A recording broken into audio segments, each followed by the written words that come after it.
আসসালামু আলাইকুম, সবাইকে আবারও স্বাগতম হোম ব্লগ কুকিংয়ে। আপনারা সবাই কেমন আছেন? আশা করি আল্লাহর রহমতে অনেক অনেক ভালো আছেন, সুস্থ আছেন।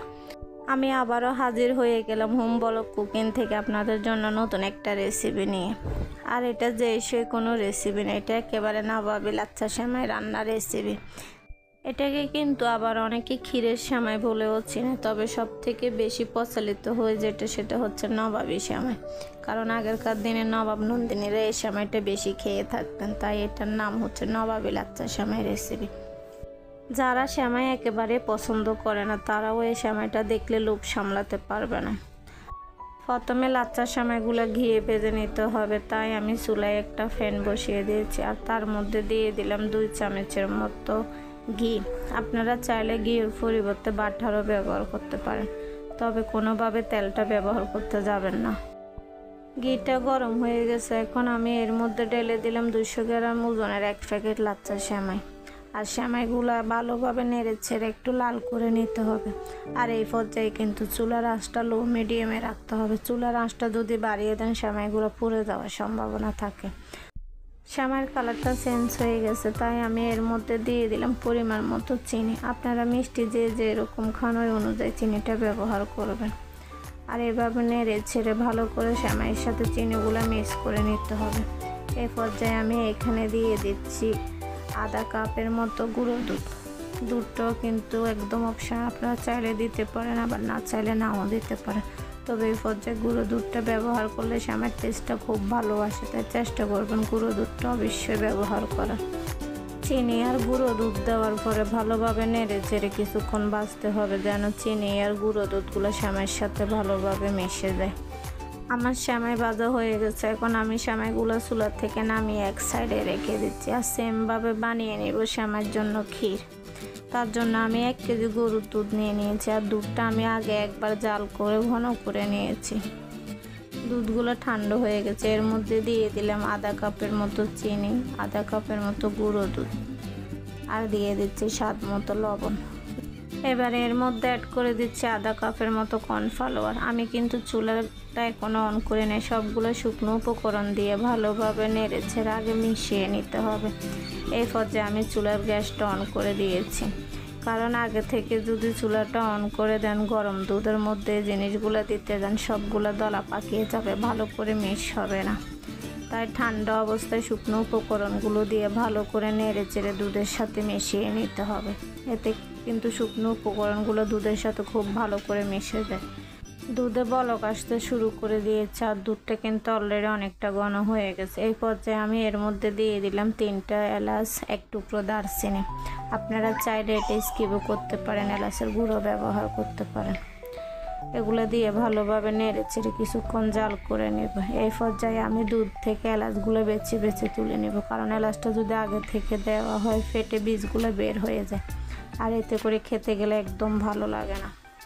ক্ষীরটা অলরেডি রেডি হয়ে গেছে, আরও কিছুক্ষণ নেড়ে ছেড়ে আর একটু ঘন করে নেব। যত এখানে কর্নফ্লাওয়ার দেওয়া আছে অত বেশি জাল করতে হয় না, কারণ গুঁড়ো দুধ আর কর্নফ্লাওয়ার দেওয়ার কারণে তাড়াতাড়ি ক্ষীরটা ঘন হয়ে যায়। দেখুন ক্ষীরের ঘনত্বটা কেমন হবে, ঠান্ডা হয়ে গেলে কিন্তু আরও ঘন হয়ে যাবে। এই পর্যায়ে কিন্তু আমি গ্যাসটা অফ করে দিচ্ছি, কারণ আমার ক্ষীরটা রেডি হয়ে গেছে। আমি একটা বাটি নিয়ে নিয়েছি সেমাইটা সেট করার জন্য। আপনারা যে কোনো কিছুতেই আপনাদের পছন্দ মতো সেট করতে পারেন। আর আমি এখানে 3 লেয়ার করে বসাবো সেমাইটা। আপনারা চাইলে 2 লেয়ার বা 3 লেয়ার যে যেরকম খুশি ওরকমভাবে বসাইতে পারেন।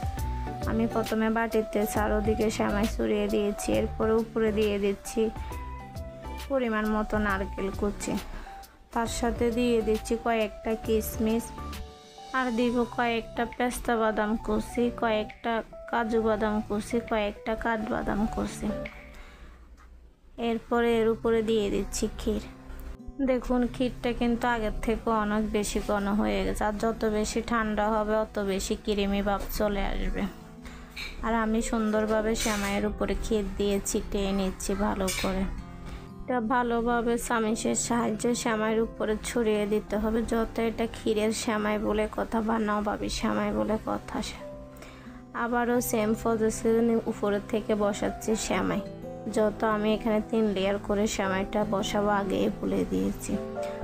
একই প্রসেসে আমি প্রথমবারের মতো দ্বিতীয় সেমাইয়ের লেয়ারটা বসিয়ে সবগুলো উপকরণ দিয়ে সাজিয়ে নিচ্ছি। আপনারাও যদি বাসায় নবাবী লাচ্ছা সেমাই রান্না করতে চান পারফেক্টভাবে, তাহলে ভিডিওটা কোনো জায়গায় স্কিপ না করে ফুল ভিডিওটা দেখার অনুরোধ রইল। আর আমার ভিডিওটা যদি আপনাদের ভালো লেগে থাকে চ্যানেলটা সাবস্ক্রাইব করে পাশেই থাকুন, আর পাশে থাকা বেল আইকনটি বাজিয়ে দেন, যেন আমার পরবর্তী নতুন ভিডিওগুলো সবার আগে আপনাদের কাছে পৌঁছে যায়। আর ভিডিওটা ভালো লাগলে একটা লাইক কমেন্ট শেয়ার করতে ভুলবেন না। ভিডিওটা কেমন হলো কমেন্ট করে জানাবেন, ভালো হলেও কমেন্ট করে জানাবেন, খারাপ হলেও কমেন্ট করে জানাবেন। কমেন্টটা কিন্তু অবশ্যই করবেন। আমি প্রথমবারের মতো আবারও দ্বিতীয় ক্ষীরের লেয়ারটা বসাচ্ছি। আর ক্ষীরটা কিন্তু আগে থেকে একটু ঘন হয়ে গেছে, দেখে বুঝতে পারতেছি। ক্ষীরটা যত ঠান্ডা হবে অত বেশি ঘন হয়ে যাবে। আর ক্ষীরটা কিন্তু একটু বেশি দেওয়ার চেষ্টা করবেন, যত এটা নবাবী লাচ্ছার সেমাই বলে কথা বা ক্ষীরের সেমাই যে যাই বলেন না কেন। সেম প্রসেসে আবারও উপর থেকে দিয়ে দিচ্ছি আমি সেমাইয়ের লেয়ার। আর এবারও সবগুলো সেমাইয়ের লেয়ার দিয়ে এরপর উপরে দিয়ে দিব একটু কালারিং করে ভেজে রাখা সেমাই। আমি অল্প কিছুটা সেমাই জর্দার কালার দিয়ে ভেজে নিয়েছি। একটা একদম অপশনাল, আপনারা চাইলে স্কিপও করতে পারেন। আমি উপরে সুন্দর দেখানোর জন্য এটা করেছি। এবার এর উপরে দিয়ে দিচ্ছি কয়েকটা পেস্তা বাদাম কুচি, কয়েকটা কাজু বাদাম কুচি, কয়েকটা কাঠবাদাম কুচি, আর এরপরে দিয়ে দিব কয়েকটা কিশমিশ। আমি সেমাইটা উপরের থেকে ডেকোরেশন করে নিচ্ছি। আর একেবারে পুরোপুরি রেডি হয়ে গেল আমার নবাবী লাচ্ছা সেমাই রান্নার রেসিপি।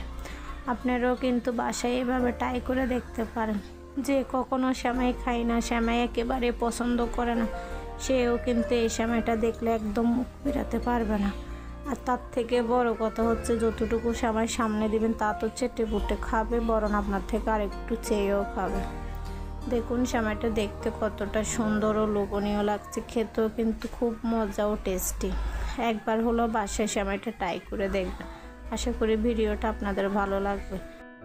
আবারও বলতেছি, আমাকে আপনাদের বন্ধু ভেবে চ্যানেলটা সাবস্ক্রাইব করে পাশেই থাকুন। আজকের জন্য এইটুকুই, দেখা হবে পরবর্তী কোনো নতুন রেসিপি নিয়ে। ততক্ষণ সবাই অনেক অনেক ভালো থাকেন, সুস্থ থাকেন। সবাই সবার জন্য দোয়া করবেন। আল্লাহ হাফেজ, আসসালামু আলাইকুম।